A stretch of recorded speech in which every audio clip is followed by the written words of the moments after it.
யாழ் வலிகாமம் வடக்கு மற்றும் வலிகாமம் கிழக்கு பகுதிகளில் படையினர் வசம் இருந்த 701.5 ஏக்கர் காணிகள் விடுவிக்கப்பட்டுள்ளதாக யாழ் மாவட்ட அரசாங்க அதிபர் நாகலிங்கம் வேதநாயகன் தெரிவிக்கின்றார்.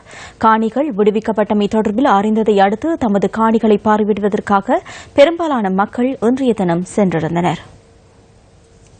நமது மாவட்டத்தின் தெல்லிப்பளை பிரதேச செயலர் பிரிவு மற்றும் கோப்பாய் பிரதேச செயலர் பிரிவுகளில் 701.5 ஏக்கர் காணிகள் மக்களினுடைய பாவனைக்காக விடுவிக்கப்பட்டிருக்கின்றது.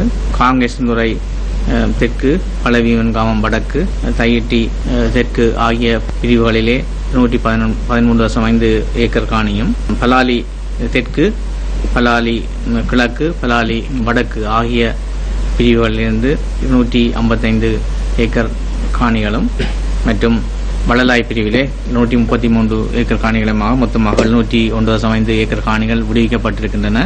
இதிலே மொத்தமாக கோப்பாய் பிரதேச செயலர் பிரிவினுடைய எல்லா காணிகளும் தற்பொழுது விடுவிக்கப்பட்டிருக்கின்றன. இந்த விடுவிக்கப்பட்ட காணிகளில் நேற்று அலுவலர்கள் சென்று பார்வையிட்டிருக்கின்றார்கள். அத்துடன் பொதுமக்களும் சென்று பார்வையிட்டிருக்கிறார்கள். இந்த காணிகள் ஏற்கனவே பாதுகாப்பு படையினராலே விடுவிக்கப்பட்டிருக்கின்றது. இதிலே மக்கள் குடியேறுவதற்கான நடவடிக்கைகள் விரைவில் எடுப்பதற்கான ஏற்பாடுகள் செய்யப்பட இருக்கின்றன. உயர் பாதுகாப்பு வலயமாக காணப்பட்ட வலிவடக்கு மற்றும் வலிக்கிழக்கில் விடுவிக்கப்பட்டுள்ள தமது காணிகளை மக்கள் இன்றைய தினம் பார்வையிட்டதுடன் அவர்களது காணிகளில் இருந்த வீடுகள் உடைக்கப்பட்டுள்ளதாக கவலை தெரிவித்தனர். 2010ஆம் ஆண்டு நாங்கள் பக்கத்து கோயிலுக்கு வந்து பார்க்கும்போது இந்த எமது பகுதியில் உள்ள வீடுகள் காணப்பட்டது. ஆனால் தற்போது இப்போது வரும்போது எங்களோட எல்லா வீடுகளும் உடைக்கப்பட்டு அத்திவாரங்கள் எல்லாம் எடுக்கப்பட்டு அந்த அத்திவாரங்களுக்கு மேலே புதிய அந்த சைனா கட்டிடங்கள் கட்டப்பட்டு 6 கட்டிடங்களுக்கு மேற்பட்டு சகல வீடுகளும் இல்லாமல் ஆக்கப்பட்டு ராணுவ குடியிருப்பு செய்யப்பட்டு இருப்பது அவதானிக்கக்கூடியதாக இருக்குது. வீடு கிடந்த இடம் தான் கிடக்கு, கட்டுறம் ஒன்றும் இல்லை, வேலி ஒன்றும் இல்லை, வேலியெல்லாம் இறக்கி போட்டணும், ஒழுங்கு அகட்டி இருக்கணும், அகட்டி போட்டு கிடக்கு. மற்ற நேர வார ஒழுங்கு சரியா இருக்குது.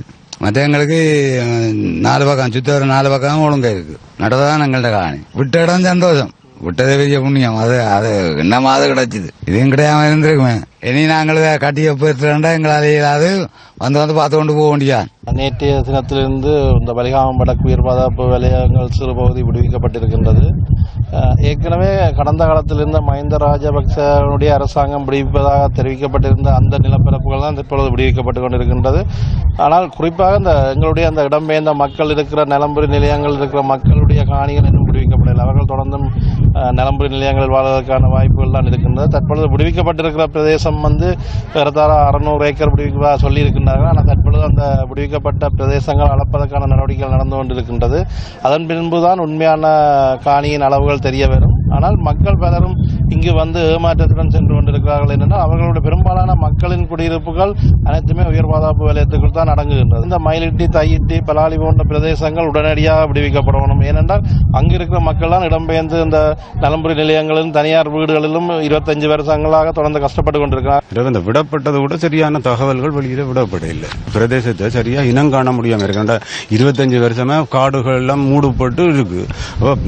அந்த சமூகம் எந்த இடம் விடுபட்டது, சரியா விடுபட்ட பிரதேசம் என்ன, அல்ல மக்கள் எதுக்கு வர போகலாம், சரியான ஒரு அறிவித்தலும் இல்ல, பதிவுகளை மேற்கொள்ள சொல்லி ஒரு அறிவித்தல் இல்ல.